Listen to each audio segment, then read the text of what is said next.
말씀은 베드로전서 5장 5절에서부터 11절까지의 말씀입니다. 우리 합독하겠습니다. 젊은 자들아, 이와 같이 장로들에게 순종하고 다 서로 겸손으로 허리를 동이라. 하나님은 교만한 자를 대적하시되 겸손한 자들에게는 은혜를 주시느니라. 그러므로 하나님의 능하신 손 아래에서 겸손하라. 때가 되면 너희를 높이시리라. 너희 염려를 다 주께 맡기라. 이는 그가 너희를 돌보심이라 하시니라. 근신하라, 깨어라. 너희 대적 마귀가 우는 사자같이 두루다니며 삼킬 자를 찾나니 너희는 믿음을 굳건하게 하여 그를 대적하라. 이는 세상에 있는 너희 형제들도 동일한 고난을 당하는 줄을 알미라. 모든 은혜의 하나님 곧 그리스도 안에서 너희를 부르사 자기의 영원한 영광에 들어가게 하시니가 잠깐 고난을 당한 너희를 친히 온전하게 하시며 굳건하게 하시며 강하게 하시며 더를 견고하게 하시리라. 원능이 세세 무궁하도록 그에게 있을지어다. 아멘. 아멘.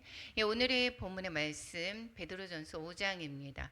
5장의 또한 제목은 말씀의 권위 아래 겸손하라라는 제목을 가지고 우리 함께 은혜를 나눌까 합니다. 우리 베드로서가 오늘 또한 마지막이죠. 베드로서는 이 또한 환난 가운데서 어떻게 그 고난을 잘 이겨나고 그리고 또한 그 환난 가운데 우리가 이겨내는 그 비법은 소망을 가지고 이겨내라라고 하는 내용이 전반적이었습니다. 이때의 시대적인 배경은 네로 황제 때라고 얘기를 했었고 대화자 사건을 즈음해서 본격적인 그리스도인들을 또한 박해하기 시작했을 때다라는 것입니다. 이 이전의 박해하고는 전혀 근본적으로 다릅니다. 목숨을 걸어야 되는 것이고 악평을 받을 뿐만 아니라 또한 경제적인 위기에 또한 처해지는 그러한 또한 시기였다라는 것을 볼 수가 있습니다. 그러한 경우에 우리가 예수 그리스도를 또한 부인하게 되면 그 고난에서 또한 모면할 수 있음에도 불구하고 그 고난을 자처를 하는 거죠. 왜 그러느냐? 소망이 있기 때문이다라고 이야기를 하고 있습니다. 그래서 우리는 이 소망이 없다라고 하면 현재의 고난을 이길 수 있는 힘이 없습니다. 그래서 구원의 미래적인 소망을 가지고 현재의 시련을 잘 극복할 것을 권면하는 것이 바로 이 베드로서다라고 말씀을 드렸습니다. 그래서 이 베드로서는 전반적으로 격려의 서신, 소망의 서신이다라고 일컬어진다라고 이야기를 했습니다. 우리는 그 또한 격려와 소망을 가지고 있는 것은 바로 장차 하나님의 나라를 기업으로 받게 될 소망을 이야기를 하는 것입니다. 그것을 자꾸 상기시킵니다. 그리고 그 수신자들이 그 고난 가운데서 그러므로 말미암아 미래의 소망을 바라보고 잘 이겨나갈 수 있도록 격려하는 서신이기 때문에 격려의 서신 또 소망의 서신이다라고 말씀하고 있습니다.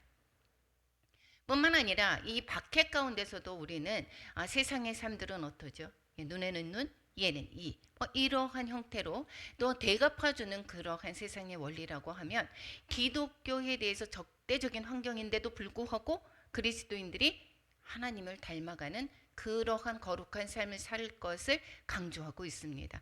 그래서 이 전반적인 베드로서뿐만이 아니라 우리가 성경을 읽다가 보면 예수님을 믿어라라는 것이고 믿는 자들이 세상과 똑같은 방향으로 살지 말고 그 세상적인 것은 내가 죽는 거죠. 세상적인 바람대로 형태대로 이렇게 살았던 그러한 모습들은 내가 죽고 주님의 말씀대로 또한 주님의 또한 걸어가신 그 길을 걸어가는 것이 바로 그리스도인의 삶이다라고 가르쳐주고 있습니다.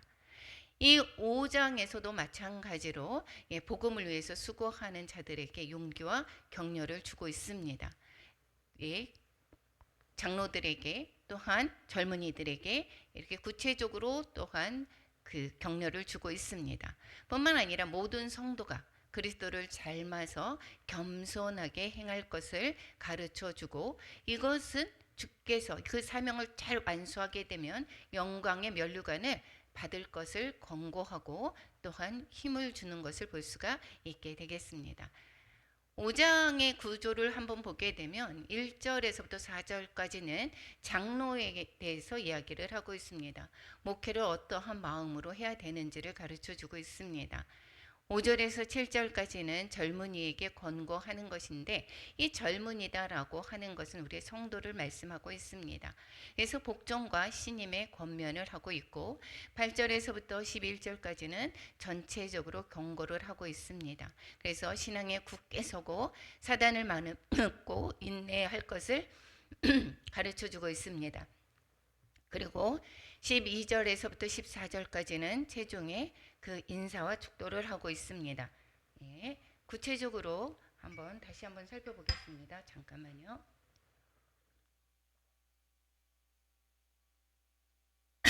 첫 번째, 그리스도의 종 베드로에 관해서 1절에서 말씀하고 있습니다. 그리스도의 고난의 증인인 베드로라는 것인데, 고난의 증인이다 이렇게 소개를 하고 있습니다. 1절에서 보면 나는 장로 됐고 그리고 고난의 증인이다 이렇게 말씀하고 있습니다. 여기에서 그때의 장로다라고 이야기하면 오늘날의 장로만을 이야기하는 것이 아니라 목회자, 즉 가르치는 장로와 치리하는 장로를 모두 다 포함하고 있습니다. 그러면 우리의 또한 목회자로 부름받은 사람들에게 또한 전하는 말씀으로 볼 수가 있게 되겠죠. 그런데 이 또한 베드로도 저 자신이 또한 장로다라고 이야기하고 있고, 뿐만 아니라 장로의 직임 중에서 사도죠. 보내심을 받은 자입니다. 그런데 이 베드로는 고난의 증인이다라고 말하고 있습니다. 그 베드로가 예수님의 끝까지 쫓아다니면서 그 죽음과 부활을 목격한 자죠. 뿐만 아니라 이 베드로는 그 예수님의 십자가에 못 박혔을 때에 도망을 갔지만은 그 시대에 예수님의 그 3년의 공생의 시간을 계속해서 같이 다녔던 사람 중에 한 사람이고, 예수님의 그 애제자이면서 예수님의 그 기도 때 또한 죽은 자를 살리실 때 이러한 모든 때도 같이 있었던 그러한 바로 증인인 것입니다. 그래서 뿐만 아니라 예수님이 그 고난을 받을 때에 이 베드로는 3번의 부인이 있었죠. 자신의 그 넘어졌던 그러한 일들도 기억이 날 것입니다. 그러면서 이야기를 하고 있습니다. 나도 같은 장로인데 내가 고난의 증인이다. 그때의 그 고난을 보았다라는 그것만의 증인이 아니라 자신이 또한 고난의 삶을 살았음을 또한 이야기를 하고 있습니다. 이뿐만 아니라 이때의 그 사도들 또한 베드로뿐만이 아니라 바울도 마찬가지로 이 또한 증인이다라고 이야기를 하고 있죠.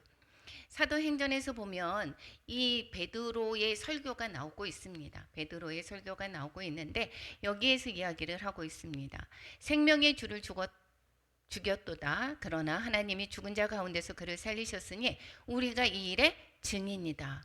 우리가 예수님이 죽으시고 부활하심을 본 증인이 없다라고 하면 믿을 수가 없습니다. 그래서 이 12명의 제자를 통해서 이 바로 예수님의 죽으심과 부활의 증인으로 삼았을 뿐만 아니라 예수님이 돌아가시고 부활하시고 또한 승천하실 때 500여 명에게 나타나셨다라고 말씀하고 있습니다. 그렇기 때문에 그때의 역사다라고 그냥 지어낸 이야기가 아니라 많은 사람들의 증인이 있었다라는 것이고, 예수님의 그 가는 길을 보았던 사람들이 이때 당시에 많은 사람들이 살아 있다라는 것을 볼 수가 있고, 그 증언을 하고 또한 그 증언을 통해서 많은 사람들에게 예수 그리스도를 전하고 있는 것을 볼 수가 있게 되겠습니다. 예수님께서도 말씀하고 있습니다. 부활하셔서 또 11제자에게 나타나셨습니다. 그러면서 이야기를 하고 있습니다. 누가복음 24장 44절에서부터 48절 우리 한번 함께 읽어보겠습니다. 또 이르시되 내가 너희와 함께 있을 때에 너희에게 말한 바 곧 모세의 율법과 선지자의 글과 시편의 나를 가리켜 기록된 모든 것이 이루어져야 하리라 한 말이 이것이라 하시고, 이에 그들의 마음을 열어 성경을 깨닫게 하시고 또 이르시되 이와 같이 그리스도가 고난을 받고 제3일에 죽은 자 가운데서 살아날 것과 또 그의 이름으로 죄 사함을 받게 하는 회개가 예루살렘에서 시작하여 모든 족속에게 전파될 것이 기록되었으니 너희는 이 모든 일의 증인이라. 이 사도들 11제자에게 말씀하고 있습니다. 예수님이 부활하셔서 이 예수님의 그 사역을 모두 본 너희들이 바로 이 모든 일의 증인이다 라고 이야기를 하고 있습니다. 이 베드로가 이 예수님의 사역을 본 것뿐만 아니라 고난에 동참하며 또한 본을 보였던 것을 볼 수가 있게 되겠습니다. 뿐만 아니라 이 베드로는 장차 나타날 영광에 참여할 자다라고 자기를 소개합니다. 이것은 이 베드로뿐만이 아니라 우리도 마찬가지죠. 영광에 참여할 자입니다. 이것을 소망으로 살기 때문에 우리가 세상에 또한 그 많은 유혹을 또한 뿌리치고 하나님의 말씀대로 순종하며 살려고 애쓰고 노력하는 거 아닙니까? 이 영광에 참여할 자다라고 이야기하는 것은 부활하심으로 영광을 이제 나타냈지만 예수님께서 이 영광 중에 다시 오실, 이 세상에 오실 것을 또한 말씀하고 있습니다. 예수님이 본이 되셨죠. 먼저 영광은 부활의 영광을 나타냈습니다. 뿐만 아니라 예수님께서는 영광 중에 다시 이 세상에 오실 것입니다. 그것이 예수님이 다시 오실 때에 우리는 모두 다 영광에 참여하는 자가 될 것입니다. 사도행전 1장 11절 같이 한번 읽어보겠습니다. 이르되 갈릴리 사람들아 어찌하여 서서 하늘을 쳐다보느냐 너희 가운데서 하늘로 올려지신 이 예수는 하늘로 가심을 본 그대로 오시리라 하였느니라. 다시 영광 중에 오셔서 우리를 또한 심판하실 것입니다. 그렇기 때문에 우리가 지금의 삶을 전부가 아니기 때문에 우리가 장래를 위해서 우리가 이 시간을 살아가는 것이고 고난이 왔을 때에 우리가 이겨낼 힘이 되는 것입니다. 우리가 어떠한 목적을 가지고 있을 때에 저금을 하죠. 노년을 준비합니다. 세상에서. 그럴 때에 이 돈을 내가 지금 현재에 다 쓰지 않습니다. 절약하고 또한 우리를 모든 방탕에 버려두지 않습니다. 세상 사람들도. 그런데 이 짧은 그 노년을 위해서 준비한다라는 것입니다. 그것이 아니라 우리는 이 모든 세상의 삶이 세상을 바라보는 그 노년의 죽음으로 끝나는 것이 아니라 죽음 이후에 있을 우리는 영광에 참여할 자인 것을 깨닫고 우리는 지금을 준비하는 자다라는 것을 계속해서 말씀하고 있고 이 지금 베드로도 자신을 그렇게 소개할 뿐만 아니라 그 장로들에게 권면하고 있습니다. 로마서 8장 18절은 뭐라고 이야기합니까? 생각하건대 현재의 고난이 장차 우리에게 나타날 영광과 비교할 수 없도다. 뿐만 아니라 그리스도의 재림 때의 영광, 그와 함께 영광 중에 우리가 나타날 것이다 라고 하는 우리는 소망이 있다라는 것이고 지금의 현재의 고난, 이것은 비교할 수가 없다라는 거예요. 장차에 올 그 영광과. 그래서 우리는 지금을 사는 것이 아닙니다. 지금을 사는 것은 세상 사람들과 똑같이 지금을 사는 것은 아닙니다. 지금을 어떻게 삽니까? 미래를 우리는 위해서 미래를 또한 소망하며 지금을 살아가는 것입니다. 계속해서 말씀하고 있습니다. 장로들에게 이야기를 하고 있습니다.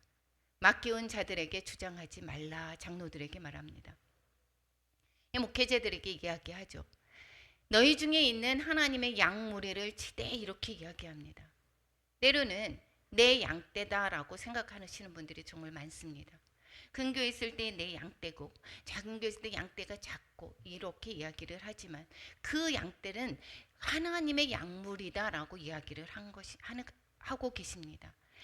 내 양이 아니라 하나님께서 맡겨주신 하나님의 사람들인 것입니다. 그래서 우리는 이 맡은 자들에게 구할 것은 바로 충성인 것입니다. 그러므로 그들을 우리는 내 것이 아닌, 내 약물이가 아닌 하나님의 약물이기 때문에 그들을 더 존귀하게 여기고 하나님께서 원하시는 모습으로 우리가 세우도록 노력해야 되는 것이 바로 장로들, 여기에서 말씀하시는 장로들은 바로 목회자를 말씀하고 있겠죠. 지금으로 볼 때 또한 뿐만 아니라 지금의 장로도 말씀하고 있습니다. 그런데 억지로 하지 말아라 이야기합니다. 자원함으로 하라. 내가 어쩔 수 없어서 하는 거야, 억지로 한다라고 하면 그것은 기쁨으로 하는 것이 아니기 때문에 하나님이 기쁘게 받지 않으십니다. 그래서 우리는 억지로 하지 말고 자원함으로 하라라고 얘기하고 있습니다. 우리가 편안하게 살 수 있음에도 불구하고 왜 하나님의 또한 교회를 세우고자 하고 또한 전도를 하려고 하고 그들을 계속해서 주께로 또한 이끌려고 하겠습니까? 왜 믿지 않는 형제자매들을 찾아가서 뭐 사주고 왜 그렇게 하겠습니까? 이것이 억지로 하는 것이 아니라 하나님의 맡겨진 약물이들이 하나님께서 기뻐하시는 모습으로 세워지기를 바라면서 우리는 자원하는 마음으로 하는 거 아닙니까? 그래서 이것을 이득을 위해서 취하지 말고 기꺼이 하라라고 이야기합니다. 때로는 우리가 요즘에 젊으신 분들이 대체적으로 봤을 때 큰 교회면 가게 되고 목회자를 할 때에 외적인 조건을 많이 보는 경우가 있습니다. 그렇지만 이것은 이득을 채우는 것이 아니라 하나님의 부르심의 자리라면 그것이 한 사람이든 두 사람이든 내게 맡겨진 그 약물이를 하나님께서 어떻게 하는지 내가 최선을 다해서 내가 이득을 채우는 것이 아니라 하나님의 기쁨을 위해서 기꺼이 해야 된다라고 말씀하고 있습니다. 맡은 자들에게 주장하는 자세를 취하지 말라. 약물이의 본이 되라라고 이야기를 합니다. 세상에서 우리가 말씀으로 이야기를, 우리 자녀들도 마찬가지죠. 우리가 자녀들을 가르칠 때 말로만 이렇게 하고 행동으로 본이 되지 않습니다. 그러면 아이들이 따를까요? 그렇지 않습니다. 우리가 하나님의 맡겨주신 양떼들도 마찬가지입니다. 우리가 먼저 본이 되어야 되는 것입니다. 그래서 더 겸손하고 더 먼저 솔선수범하게 되고 더 낮아지는 모습을 또한 보여주고 섬기는 모습을 미리 본이 되어야 되는 것입니다. 그래서 그 본을 보고 또한 성도들은 배우게 되고 우리가 과거와 변함이 없다, 과거보다 더 세속적이 되었다라고 하면 정말 할 말이 없습니다. 이것은 바른 목회자의 태도가 아니죠. 점점 나아갈수록 우리는 어떻게 되죠? 내 모습이 죽어지고 주님이 보여야 되는 것입니다. 그래야지만이 나를 통해서 예수님을 보게 되는 것이고 세상 사람들은 어떻게 예수님을 보게 됩니까? 변화된 그리스도인을 통해서 예수님을 보게 되는 것입니다. 그래서 내가 예수 그리스도가 되어야 된다라고 말씀하고 있습니다. 그래서 세상 가운데서는 수많은 예수 그리스도를 나타내야 되는 것이고 세상에 많은 사람들이 그 예수를 믿는 그 사람들을 통해서 예수님을 보고 주께로 돌아오게 되는 것입니다. 그래서 맡기운 자들에게 이렇게 이야기합니다. 약물을 치되 억지로가 아니라 자원하는 마음, 이득 취하지 말고 기꺼이 하고 또한 본이 되는 그러한 자세를 취하라라고 말씀하고 있습니다. 사도 바울이 계속해서 이 복음을 전하면서 본이 되었다라고 이야기를 하죠. 그래서 나를 본받으라 예수를 계속합니다. 정말 대단합니다. 어떻게 자신을 본받으라라고 이야기를 할 수가 있겠습니까? 자신이 예수님을 본받게 되고 예수님을 본받는 것을 바로 가까이서 보여주는 것이죠. 이 사도 바울은 그래서 범사의 여러분에게 본을 보여준 바와 같이 이렇게 이야기합니다. 어느 한 부분에서 본을 보여줬다라고 얘기하지 않습니다. 모든 부분에서 범사에, 그래서 스스로 수고하고 그리고 또한 많은 사람들에게 복음을 전할 뿐만 아니라 그리고 자처해서 고난을 받게 되는 것을 볼 수가 있게 되겠습니다. 가르치는 것에 가장 좋은 교사는 바로 본입니다. 그래서 사도 바울도 이렇게 본을 보이는 그러한 모습을 여러 교회를 통해서 보여주고 있는 것을 우리는 알 수가 있습니다. 4절에 이야기합니다. 여기에서 그리하며 목자장이 나타나실 때에 그러면 우리의 상급이 무엇인가? 그렇게 손해보면서 목회자들이 본을 보이고 낮아지고 겸손하고 이러한 자신을 죽어가는 그러한 삶을 살았 결과 어떻게 되는가? 이것은 영광의 관을 얻게 된다라고 말씀하고 있습니다.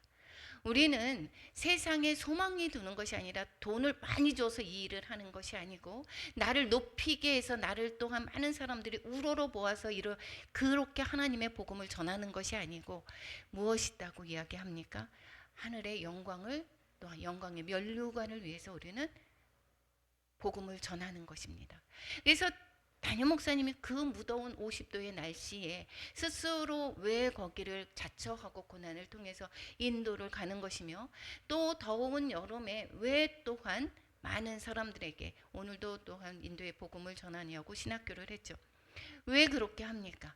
이것은 우리는 영광의 간을 그러한 소망하며 나아가는 것입니다. 우리의 상은 오직 영광의 간인 것입니다. 목자로 부르심의 그 모든 사람들의 소망하는 것 오직 영광의 간이다라는 것입니다. 세상에 그 무엇을 바라고 한다라고 하면 이것은 세상에 그것으로 자족한다라고 하면 영광의 면류관이 우리에게 없습니다. 그것 끝입니다. 하지만 우리는 세상에서 바라보지 아니하고 우리가 먼저 그의 나라와 그 일을 구할 때 덤으로 무엇입니까? 너희 필요를 채워주시는 것입니다.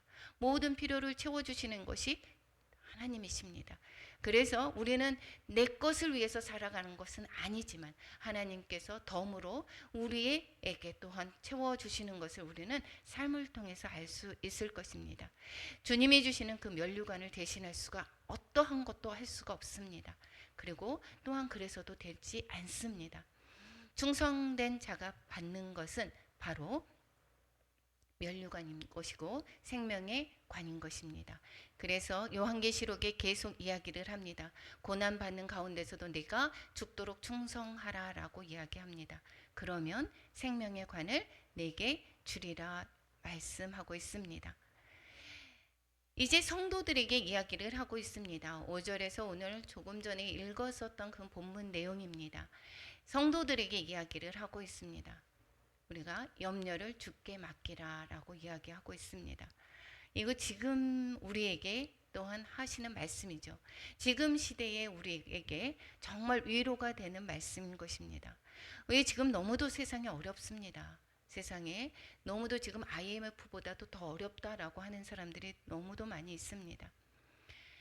이 젊은 자다라고 이야기를 하고 있지만 장로들의 가르침과 교훈을 따라야 하는 모든 교인에게 말씀하는 것으로 볼 수가 있게 되겠습니다. 장로들에게 순종하라라고 말하고 있습니다. 목회자들이 또한 바른 길로 인도하려고 할 때에 순종하라라고 합니다. 그런데 무엇을 또한 순종하라고 이야기를 자꾸 많이 하죠. 또 예배를 잘 드리세요. 또 하나님을 먼저 또한 바라보며 하나님만을 바라보세요. 계속 그럽니다. 그 말에 순종할 때 그 받게 되는 복은 누구에게 옵니까? 바로 자신에게 옵니다. 여기에서 계속 장로들에게 순종하고 모든 교인들은 목회자에게 순종하라라고 말씀하고 있습니다. 또 뿐만 아니라 서로 겸손으로 허리를 동이라라고 말씀합니다. 겸손함을 계속 이야기를 하고 있습니다. 이게 예수님께서 겸손으로 몸소 본을 보여주셨습니다. 이 이스라엘의 옷을 입었을 때 통으로 짰을 때에 일하거나 움직일 때 어떻게 합니까? 허리를 동입니다. 이것은 허리를 동인다라고 하는 것은 섬기는 자들의 그러한 자세입니다. 그래서 예수님께서 제자들의 발을 씻기실 때도 그러한 모습을 보여준 것처럼 이 허리를 동이다라고 이야기하는 것은 다른 사람들의 그 많은 사람들을 섬기라라고 하는 말씀과 똑같습니다. 서로 겸손함으로 허리를 동이라라고 말씀하고 있고 또한 이 교만한 것은 하나님을 대적하는 행위다라고 이야기를 합니다.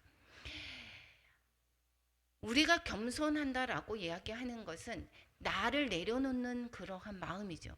나를 내려놓고 그런 어떠한 마음으로 합니까? 주님의 마음을 품는 것입니다. 주님의 마음을 품고 우리가 주님으로 행할 때에 나를 내려놓기 때문에 겸손할 수밖에 없습니다. 이 겸손한 자세는 우리가 때가 되면 하나님께서 높이신다라고 말씀하고 있습니다. 내가 높아지려고 하는 것이 아니라 내가 이런 사람이야. 나 얼마나 위대한데. 내가 얼마나 똑똑한데. 내가 말씀을 얼마나 잘하는데. 내가 설교를 얼마나 잘하는데. 내가 얼마나 많은 일들을 했는데 이것을 자랑하는 것이 아니라 내가 없어야 되는 것입니다. 그것은 내가 한 것이 아니라 곧 주님께 의지했기 때문에 주님이 하신 것이고 그 영광은 누구에게 돌리라고 얘기합니까? 하나님께 돌리라라고 계속해서 말씀하고 있습니다. 우리의 삶은 예수님을 믿고 난 후에는 그 후에는 결국은 내가 없습니다. 모든 것이 주님으로 하는 것입니다. 그래서 이것은 겸손이다라고 하는 것은 당연한 삶인 것입니다. 이것은 목회자뿐만 아니라 모든 성도가 갖추어야 될 그러한 마음의 자세인 것이고 그럴 때에 하나님께서 높이신다라고 말씀하고 있습니다. 내가 높이는 것이 아닙니다. 내가 높이는 것이 아니라 다른 사람, 하나님이 높이는 것입니다. 다른 사람이 인정해 주는 것입니다. 그리고 염려를 다 주께 맡기라라고 이야기를 하고 있습니다. 염려도 마찬가지죠. 이것이 누구를 맡겼습니까? 하나님께 맡겼습니다. 하나님께서 나의 모든 것을 다 하십니다. 그러면 나의 모든 것을 다 하시고 나의 피할 길도 주시고 이 모든 것을 나에게 또한 어려운 고난 가운데 나의 의로운 손을 붙잡아 주셔서 그 구덩텅이에서 또한 일으켜 세워주실 것을 또 하나님께서 하실 것입니다. 그렇기 때문에 이 모든 염려를 하나님께 맡기다라고 말씀하는 것은 바로 믿음의 자세에 또한 당연한 일들입니다. 예수님을 믿는 자들은 내가 사는 것이 아니요 주님으로 사는 거죠. 그 모든 것을 염려를 내가 한다라고 하는 것은 내가 모든 것을 처리하겠다라는 그러한 교만의 행동인 것입니다. 그렇기 때문에 겸손한 자 바로 나의 모든 문제들을 주님께 맡기는 것이고 뿐만 아니라 주님께 맡겼을 때 주님께서 우리를 돌보신다라고 말씀하고 있습니다. 얼마나 위로가 됩니까? 얼마나 힘이 됩니까? 우리의 지금 모든 상황을 주님께서 아신다라는 것입니다. 내 머리털 하나도 다 세신 바 된다라고 말씀하고 있습니다. 나보다 나를 더 잘하시는 분이 바로 하나님이십니다. 그러니 내 근시안적인 그러한 눈으로 내가 무엇을 계획하는 것보다 하나님의 그 모든 것을 다 아시는 분이 나를 인도하신다라고 할 때에 얼마나 정확하겠습니까? 내가 지금 현재에 내가 바라는 것이 아니지만 그렇지만 그것이 나에게 가장 좋은 길인 것을 믿으시기 바랍니다. 이것을 통해서 하나님의 행하실 일들이 있다라는 것입니다. 모든 것이 너희에게 있어야 할 줄을 누가 아신다고요? 하나님이 아신다라고 말씀하고 있습니다. 그렇기 때문에 우리는 무슨 문제를 만났건 내가 무엇을 필요로 하건 감사함으로 하나님께 아뢰라라고 빌립보서 4장 6절에서 말씀하고 있습니다. 우리 함께 읽어보겠습니다. 아무것도 염려하지 말고 다만 모든 일에 기도와 간구로 너희 구할 것을 감사함으로 하나님께 아뢰라. 또한 뿐만 아니라 근신하라 깨어라. 이건 모든 성도에게 말씀하고 있습니다. 성도뿐만 아니라 또한 목회자들에게 모두 얘기를 하고 있습니다. 너희 대적 마귀가 우는 사자같이 두루 다니며 삼킬 자를 찾나니. 마지막 때 되면 더 하다라고 이야기를 하죠. 그러한 우리가 거짓 그리스도인들과 거짓 선지자들이 또한 이적과 또한 기적을 통해서 할 수만 있으면 모든 믿는 자들, 택하신 자들을 유혹한다라고 이야기를 하고 있습니다. 그래서 이 지금은 더 그렇습니다. 근신하라 깨어라 너희 대적 마귀가 우는 사자같이 두루 삼킬 자를 찾고 있다라는 것입니다. 계속해서 믿음의 사람들을 믿음에서 떠나가게 하기 위해서 계속 공격하고 있다라는 것입니다. 때로는 어려움을 통해서, 때로는 우리가 또한 바라지 않는 어떠한 다툼과 관계를 통해서 어떻게 해서든 이 또한 우리 대적마귀가 두루 다니며 삼킬 자를 찾는다라고 합니다. 그러면 그것을 안다라고 하면 어떻게 해야 됩니까? 믿음을 굳건하게 하라. 그리고 그를 대적하라라고 합니다. 믿음의 방패가라고 했죠. 그것을 막는 것은 믿음의 방패입니다. 내가 그래서 믿음을 굳건하게 하라라고 이야기를 하고 그를 대적하라라고 이야기합니다. 성령의 검으로 우리는 대적해야 되는 것입니다. 말씀으로 대적해야 되는 것입니다. 이러한 세상에 있는 너희 형제들도 동일한 고난을 당하는 줄 알미라. 모든 세상에 있는 형제들, 즉 성도들에게 이 한 사람 나만이 있는 것이 아니라 많은 성도들에게 또한 어떠한 어둠의 영들은 계속해서 공격하고 있습니다. 마가복음 마지막 때를 말씀하시는 주님의 말씀처럼 할 수만 있으면 택하신 자들도 어떻게 해요? 유혹한다라고 계속해서 말씀하고 있습니다. 그 지금 더하지 않습니까? 우리는 많은 그 유튜브에서도 마찬가지고 많은 곳에서도 유혹을 합니다.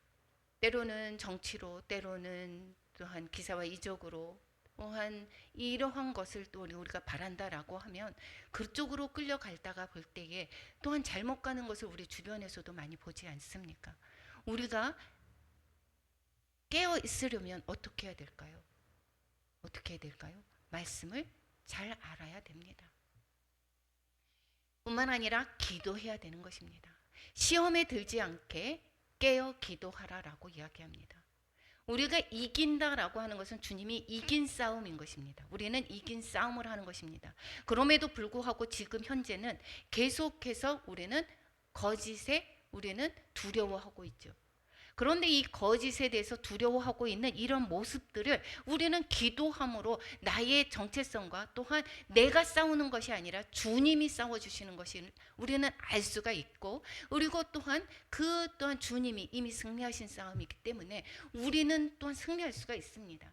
그래서 기도가 빠진다라고 하면 그것은 내 힘으로 하려고 하는 그러한 자세가 나타나기 때문에 기도가 없이는 우리는 시험을 이겨내기가 쉽지가 않습니다. 그래서 기도의 자리는 꼭 나와야 됩니다.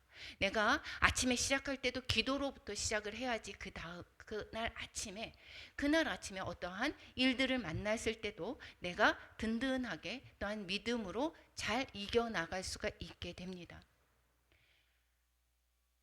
예수님께서도 그 십자가의 그 고난을 앞두고 어떻게 합니까? 기도합니다. 기도로 말미암아 그 고난을 잘 이겨나갔던 그러한 모습을 몸소 보여주셨습니다. 뿐만 아니라 예수님께서 제자들에게도 기도하라, 시험에 들지 않게 기도하라라고 얘기했지만 그들이 제대로 기도하지 못했을 때 베드로는 어떻게 했습니까? 넘어졌던 것을 우리는 볼 수가 있게 되겠습니다.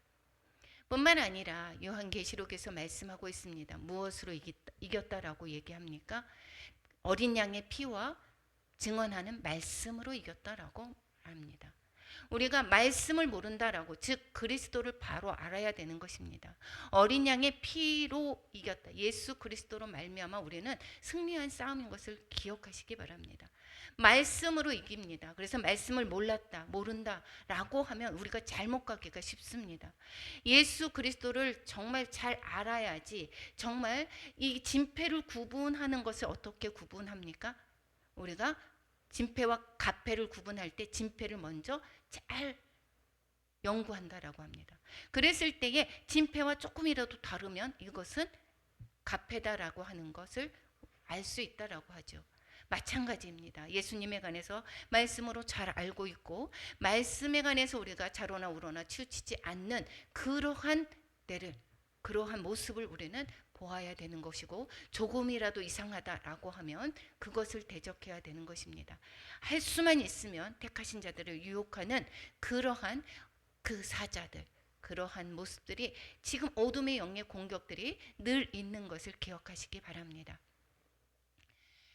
그리스도를 따르는 성도의 길은 그러면 어때야 되는가? 이렇게 고난을 온전하게 하시는 길이다라고 말씀하고 있습니다.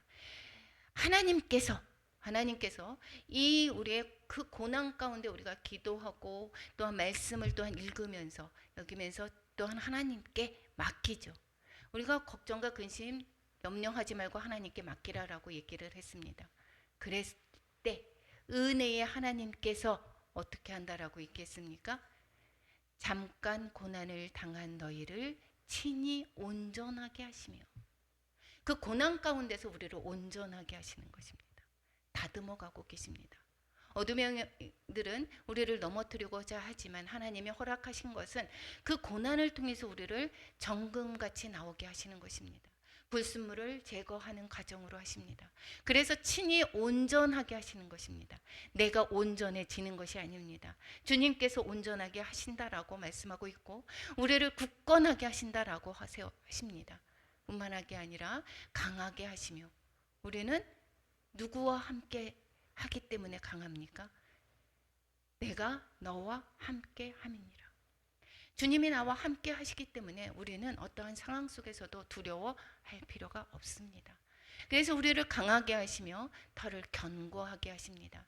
주님의 또한 그 말씀 안에서 우리를 좌로나 우로나 치우치지 않게 주님의 그 그리스도의 뿌리를 곧게 내리도록 우리를 견고하게 하십니다. 이것이 우리가 고난을 당했을 때에 우리에게 주는 이득인 것이고 우리를 이기게 하십니다. 그래서 우리는 낙심할 필요가 없겠죠. 그래서 이 고난의 때에 우리가 행할 일, 더더욱이 기도의 자리에 나와야 될 것이고 하나님께 맡겨야 되는 것이고 또한 말씀과 가까이 해야 되는 부분들이 바로 우리의 또한 자세인 것을 가르쳐 주고 있습니다. 이럴 때에 우리는 하나님께 영광을 올려드릴 수 있게 되죠. 우리가 어떠한 고난을 이겼습니다. 이게 간증이 마찬가지입니다. 이러한 어려운 상황 속에서도 하나님이 하셨습니다라고 우리는 고백하며 하나님께 영광을 올려드리는 것입니다. 우리는 권능이 세세에 무궁하도록 그에게 있을지어다. 우리가 주 안에서 살아가는 그러한 특혜가 무엇입니까? 하나님의 그 영광이 잠깐 있는 것이 아니다. 영원토록 우리와 함께 하시는 것을 기억하시기 바랍니다. 우리가 고난을 받을 때 우리가 하나님을 더 의지하게 되고 또한 천국의 소망으로 믿음이 굳건하게 되죠. 사단은 우리를 믿음을 빼앗아가려고 한다라고 얘기했습니다. 고난을 통해서 성도들을 또한 굳건하게 세우는 것이 바로 하나님의 또한 그 고난을 허락하시는 이유입니다. 그래서 이것을 고난을 통해서 우리는 너무 힘들어할 필요가 없습니다. 오히려 감사함으로 하나님께 아뢰고 하나님을 더욱더 붙잡는 그러한 계기가 되고 우리가 더욱더 성숙으로 나아가는 그리스도의 분량에까지 자라가는 성화의 그 과정으로 삼아야 되는 것입니다. 그래서 모든 선한 일에 너를 온전하게 하고 하나님의 뜻을 행하게 한다라고 말씀하고 있습니다. 우리가 그 앞에 즐거운 것을 예수 그리스도로 말미암아 우리 가운데서 이루시기를 원하노라. 우리의 또한 어려움과 그 모든 가운데서도 우리는 주님을 바라보는 것은 그 예수님으로 말미암아 그 모든 것을 이루어 가시는 하나님을 바라보기에 우리는 즐거워하고 있습니다. 즐거울 수가 있는 것입니다. 12절에서 굳고 강한 터전의 길이다라고 말씀하고 있는 것은 12절 또한 14절 말씀하고 있습니다. 이 말씀하는 것은 우리가 굳건하게 서라, 굳게 서라, 이 은혜에 굳게 서라 마지막으로 당부하고 있습니다. 이 편지는 누구 통해서 썼다라고 말씀하고 있습니까? 베드로가 실라를 통해서 쓰고 있다라고 말씀하고 있습니다. 실라는 그 바울과 2차 전도 여행을 갔었던 사람인 것을 우리는 알 수가 있습니다. 실로아노라 이야기도 하기도 하고 실라라고 말씀하고 있습니다. 헬라어에 능통한 실라에게 이것을 대필하게 했던 것을 볼 수가 있고, 이 신라를 통해서 대필한 것을 또한 전하는 것이 이 베드로서인 것을 알 수가 있습니다. 이 굳게 서라라고 이야기를 합니다. 튼튼한 기초 위에 굳게 세운다라는 뜻입니다. 우리가 이 택하심을 받은 누구에게 이야기합니까? 바벨론에 있는 교회가 이렇게 이야기합니다. 택하심을 받은 바벨론의 교회다라고 이야기하는 것은 이 바벨론은 이때는 로마를 지칭하는 이야기인 것을 우리는 많은 서신에서 알 수가 있게 되겠죠. 택하심을 받은 바벨론에 있는 성도, 로마의 성도들이 이야기를 하고 전한다 이야기를 하고 있습니다. 무난하고 또한 뿐만 아니라 아들과 같은 마가도 무난한다라고 말합니다. 그리스도 안에 있는 너희 모든 이에게 평강이 있을지어다라고 축도하면서 마무리하고 있습니다. 우리가 은혜로 말미암아 우리가 이 믿음을 굳게 잡고 있으면, 더 견고하게 있으면 어떠한 어려움에서 있어도 우리는 능히 이겨나갈 것을 또한 가르쳐주고 있습니다. 어떠한 세찬 바람에도 꺾이지 않는 기초가 튼튼한 믿음을 갖게 되는 것, 이것이 바로 굳게 서라인 것입니다. 우리도 이 어려운 시기에 굳게 서는 우리 모두가 되기를 또한 바랍니다. 우리가 또한 데살로니가 후서에서 이렇게 얘기합니다. 너희를 굳건하게 하시고, 우리가 믿음을 나는 내가 굳건하게 해야지라고 하지만 우리는 믿음도 마찬가지로 굳건하게 우리를 하게 합니다. 우리가 주님께 의지할 때 내가 하는 것이 전혀 거의 없습니다. 주님께서 나이를 더욱더 견고하게 하시고 더욱더 굳세게 하는 것입니다. 여기에서 악한 자에게 그래서 우리를 지키시는 것이 바로 또한 주님이신 것입니다. 그리고 골로새서에서도 이렇게 얘기합니다. 믿음에 굳게 서서 감사함을 넘치게 하라라고 말씀하고 있습니다. 오늘 본문의 말씀을 통해서 우리에게 또한 주는 것뿐만 아니라 전체적인 이 베드로서의 결론은 이제 로마 제국이라는 상황이라고 얘기했습니다. 고난 가운데 있다라고 했습니다. 그런데 그런 그때의 상황과 지금의 상황은 많이 다르지 않습니까? 라고 이야기할 수 있지만 21세기 우리의 상황도 많이 다르지 않습니다. 우리가 예수님을 믿는다라고 할 때에 우리가 세상에서는 또한 많은 조롱의 대상이 되고 있습니다. 여러 가지의 그 핍박의 종류가 다르지만 이 다른 그러한 핍박이지만 같은 그 핍박 가운데 우리가 살고 있습니다. 우리가 성도들이 감당해야 되는 영적인 그런 본질은 조금도 다르지 않습니다. 오히려 지금은 많은 또한 부한 것으로 또한 휘황찬란한 것으로 우리를 어떻게 하죠? 유혹하고 있습니다. 그리고 또한 우리를 또한 높은 또한 교만으로 우리를 자꾸 유혹하고 있습니다. 이것은 이 세상에서 계속해서 우리를 공격하고 있습니다. 우는 사자와 같이 또한 삼킬 자를 찾아다니는 그러한 삶을 우리는 계속해서 경험하고 있습니다. 이럴 때에 우리가 지켜야 될 것 어떻게 해야 되는가? 말씀으로 기도로 우리의 믿음을 굳건하게 해야 될 것입니다. 이 소아시아에 흩어져 있는 그리스도인들과 동일한 싸움 가운데서 살아가는 것을 기억하시고 또한 지금의 또한 경제적으로도 너무도 어렵죠. 너무도 어렵습니다. 이것이 언제 풀려질지 알 수 없습니다. 그러면 우리는 또한 그 세상 가운데에 또한 어떠한 방법으로도 자신을 위한 삶, 나를 위한 삶으로 살기를 또한 유혹하고 또한 우리를 또한 모든 상황 가운데 그렇게 몰고 가는 수가 있습니다. 그렇지만 이 지금 베드로서의 또한 말씀처럼 어떤 어려움이 와도 우리가 또한 행해야 할 것은 어떠한 자세를 취해야 되는지를 계속해서 가르쳐 주고 있습니다.